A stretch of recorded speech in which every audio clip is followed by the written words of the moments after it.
Só de ler o título desse vídeo, muita gente vai olhar e falar, tipo, não aguento mais isso. Mas eu acho que eu posso trazer aspectos relevantes ao debate, eu acho que eu tenho coisas interessantes a dizer que talvez agreguem, talvez te façam refletir, te acrescentem pensamentos, enfim, agregue seu repertório, seu patrimônio intelectual. Então lá vai. Primeiramente, o debate direita versus esquerda sempre considere o seguinte: quando eu te pergunto, esse lápis mede 10 centímetros? Interrogação. Existe uma maneira objetiva de responder e essa resposta estar certa ou errada. Você pega uma régua, que esteja com a medição correta, mede. Se o lápis mede 10 centímetros, você diz sim, mede. Se o lápis não mede 10 centímetros, você diz não, não mede. Se eu te perguntar, o nazismo é de direita? É muito diferente a pergunta.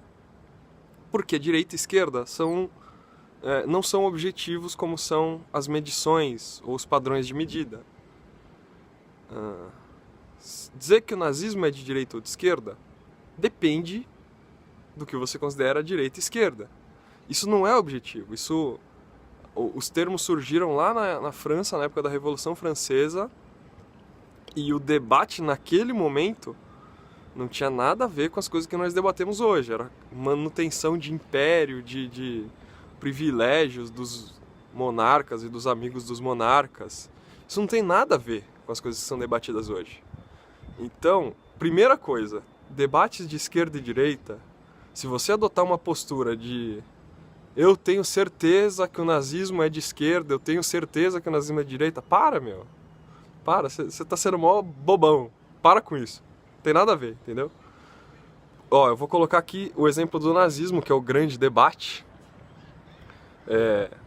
Na perspectiva que eu gosto de usar de direita e esquerda, o nazismo é de esquerda. Por quê? Porque me parece que a direita, ela conserva valores tradicionais. É assim que eu vejo a direita. A direita é algo que mantém um trilho que existe. Então, pra mim, o nazismo é de esquerda. Porque ele é muito parecido com o comunismo e com o fascismo, onde você quebra uma maneira, ou seja, então você tem um trilho que existiam feudos, depois monarquias, são coisas ligadas, e aí depois vieram os estados. Então essa ruptura, esse pensamento revolucionário, e principalmente a quebra dos poderes autônomos das instituições, então ele se enquadra nos aspectos totalitários de tirar, por exemplo, o poder das religiões, o poder das outras associações que se formaram mais, digamos, naturalmente, se bem que essa palavra pode gerar muita polêmica, mas essa natureza de livre associação você quebra e coloca um Estado ultrapoderoso que manda em tudo. Então, esse aspecto revolucionário, para mim, é o que caracteriza mais a esquerda, essa quebra de padrões tradicionais. Então, na concepção que eu gosto de usar, o nazismo é de esquerda. Dá pra falar que o nazismo é de direita também.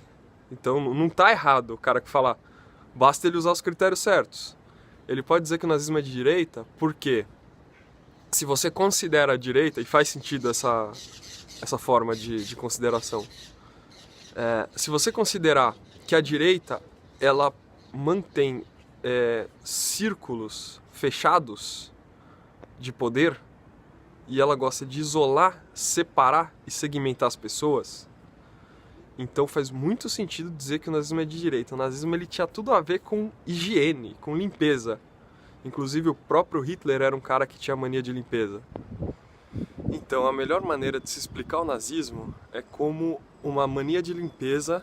Imagina um cara neurótico de mania de limpeza. Essa é uma boa forma de descrever o Hitler. Imagina você botar um louco com uma mania de limpeza absurda no poder. Aí você pega a história, ele começou, por exemplo, trabalhando nas fábricas com serviços de detetização, ele matava insetos e roedores, que para aquela época era uma coisa inovadora. Hoje a gente vê como normal, mas para a época era uma coisa bastante inovadora. E aí o governo intervia nas indústrias, limpando. Todo mundo, pô, que legal, que avanço, né? Que coisa interessante. Depois ele limpou as ruas, limpou isso, daí para passar para limpeza étnica, parecia natural para quem era... Aliás, esse é um ponto bastante interessante. Se você morasse na Alemanha nessa época, não pense que você seria um herói. Você seria um nazista. Vai por mim, você seria um nazista, muito provavelmente. Qualquer pessoa normal hoje, se morasse na Alemanha naquela época, provavelmente apoiaria o partido nazista, por mais que você ache que não. Você seria um herói que ia salvar os judeus. Não, você não seria um herói que ia salvar os judeus, você seria um nazista, vai por mim. Bom, voltando ao tema. Se formos por essa lógica de criação de barreiras, de que a direita ela não gosta de mistura, ela gosta de compartimentar, aí faz sentido, sim, dizer que o nazismo é de direita. O movimento de esquerda nunca deve morrer. De esquerda, na minha concepção de esquerda, que é... Então existe uma tradição, existe a ordem. Essa é a maneira que eu enxergo direita e esquerda, na verdade. É ordem versus caos. Exatamente como na concepção taoísta. Aquele símbolo representa isso. Ordem versus caos. Existe a ordem, existe o caos. E o ponto a ser buscado é um equilíbrio entre ordem e caos. Então, onde eu acho que a esquerda deve ser preservada e deve ser sempre importante, ela é sempre um ponto de vista relevante.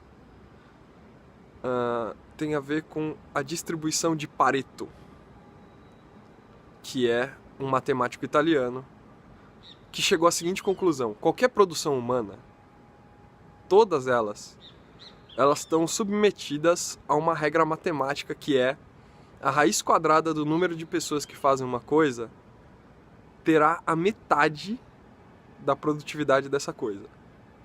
Se você não entendeu, volta o vídeo e escuta de novo.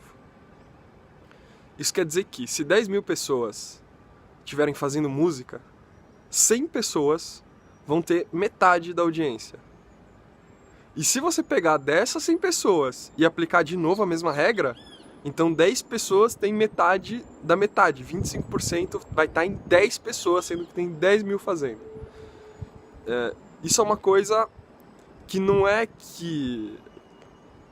uma ideologia, não é algo que parte de uma ideologia para depois forçadamente ser aplicado no mundo real, como acontece com a maioria das teorias esquerdistas, por assim dizer. Isso é uma observação de dados que você depois traduz em matemática, depois coloca ela em... A teoria vem de fatos e não o contrário.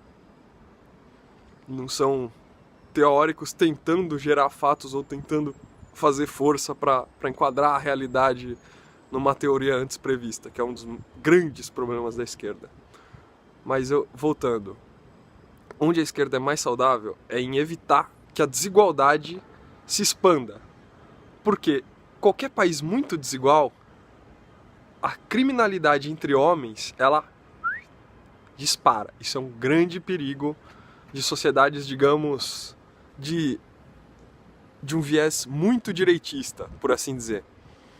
Então, se você tiver um lugar onde existem como se fossem camadas, então a parte de cima da distribuição de riqueza, ela vai concentrar cada vez mais riqueza e de uma forma exponencial essa riqueza vai ser multiplicada e vai ser cada vez mais restrita ao número cada vez menor de pessoas. Quando isso acontece, ninguém gosta, porque vira um caos.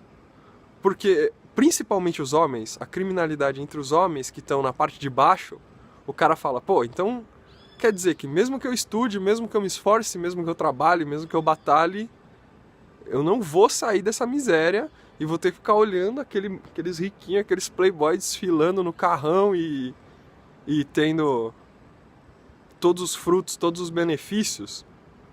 Eu vou pegar uma arma e vou tomar dele. É isso que acontece. Então ninguém quer.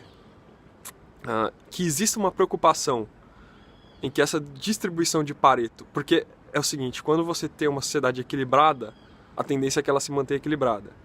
À medida que o desequilíbrio começa a crescer, é como se fosse uma força gravitacional. Ele vai crescendo e vai crescendo e vai crescendo e a coisa vai ficando cada vez mais dispar. Então esse é o grande perigo.